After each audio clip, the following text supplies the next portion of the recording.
बिहार की सियासत से इस वक्त की बड़ी खबर। जी हां, आपको बता दें कि आज एनडीए की होने वाली प्रेस वार्ता फिलहाल टाल दी गई है।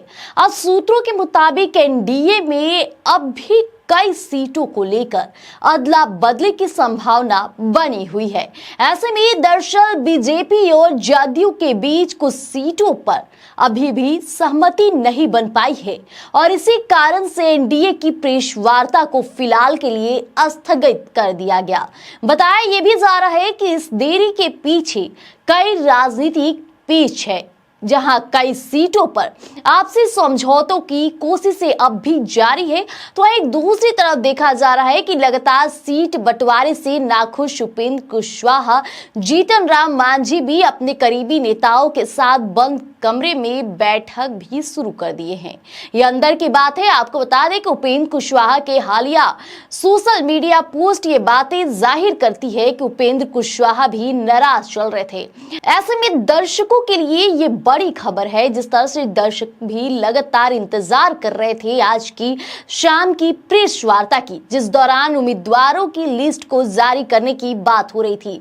ऐसे बीच लोगों की नजर उस पर टिकी हुई थी, लेकिन वो प्रेस वार्ता टाल दी गई और टालने के पीछे कई कारण बताए जा रहे हैं। जैसा कि हमने भी बताया कि उपेंद्र कुशवाहा नाराज चल रहे, जीतन राम मांझी भी नाराज चल रहे।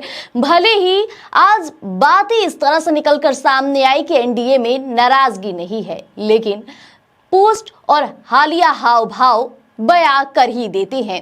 ऐसे में आज संजय झा के आवास पर बड़ी बैठक हुई। इस बैठक में न सिर्फ जदयू के नेता मौजूद रहे, बल्कि बीजेपी के तरफ से भी उप मुख्यमंत्री सम्राट चौधरी, तो वहीं दिलीप जायसवाल, नितिन नवीन जैसे बड़े चेहरे नजर आए।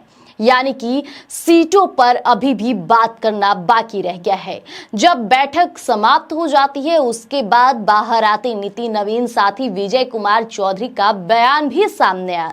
इन बयान से साफ झलकता है कि बैठक उन सीटों पर हो रही है जो कहीं ना कहीं पिछली विधानसभा चुनाव में या तो जदयू के पाले में था, अब वो बीजेपी अपने पाले में लेना चाहती है। ऐसे में सीटों पर अभी भी असमंजस जारी है और संजय झा के आवाज पर हुई बैठक से एक बार फिर से ये जाहिर होता है, या तो जदयू के नेता नहीं माने या फिर बीजेपी नहीं मानी है सीटों को लेकर।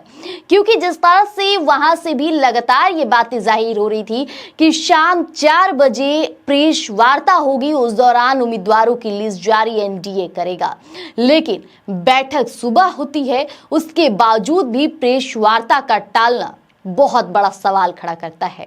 ऐसे में लोगों की नजर टिकी रहती है। लेकिन आपको बता दें कि उपेंद्र कुशवाहा का 2 पोस्ट जो काफी ज्यादा चर्चे में रहा, कल रात के उपेंद्र कुशवाहा के वो पोस्ट और सुबह के दौरान भी उन्होंने एक पंक्ति के तौर पर कटाक्ष किया है।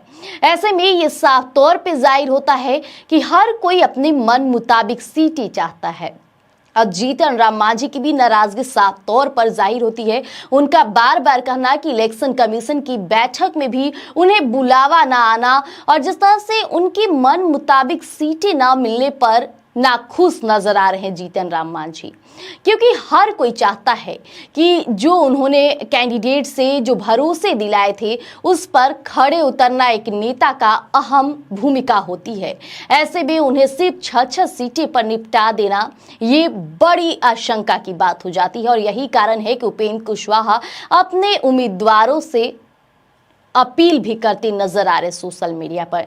लेकिन इस बार गौर फरमाएगा तो बड़े भाई और छोटे भाई की भूमिका में कोई नजर नहीं आ रहा है। जहां देखा गया कि बीजेपी भी अपने पाले में 101 सीटें तो जदयू के भी पाले में 101 सीटें रहती है, यानी कि बराबर की हिस्सेदारी में इस बार एनडीए अपनी चुनावी दौर में उतरने के लिए पूरी तरह से तैयार हो गए हैं। इसके साथ ही नितिन नवीन और विजय कुमार चौधरी के बयान से बार बार ये झलकना कि एनडीए में नाराजगी नहीं है। ऐसे में उन्होंने एक और बात स्पष्ट की कि हर कोई चाहता है कि उन्हें खुद से जो मन मुताबिक सीटें हैं उसमें ज्यादा सीटें तय की जाती है, ज्यादा सीटों की बात की जाती है।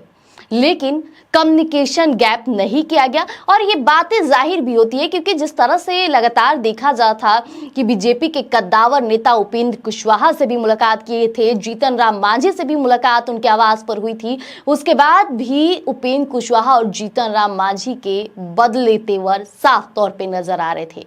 वैसे में आज की प्रेस वार्ता टलना बहुत बड़ा सवाल है।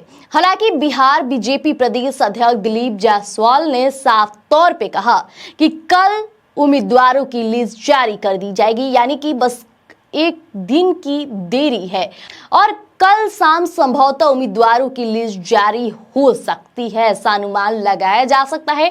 और दिलीप जायसवाल ने भी यही बातें कही।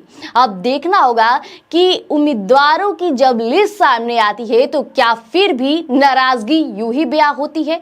तब तक के लिए हमारे साथ बने रहिएगा। स्वराज पोस्ट पर राजनीति से जुड़े तमाम अपडेट हम आपको यूं ही साझा करते रहेंगे।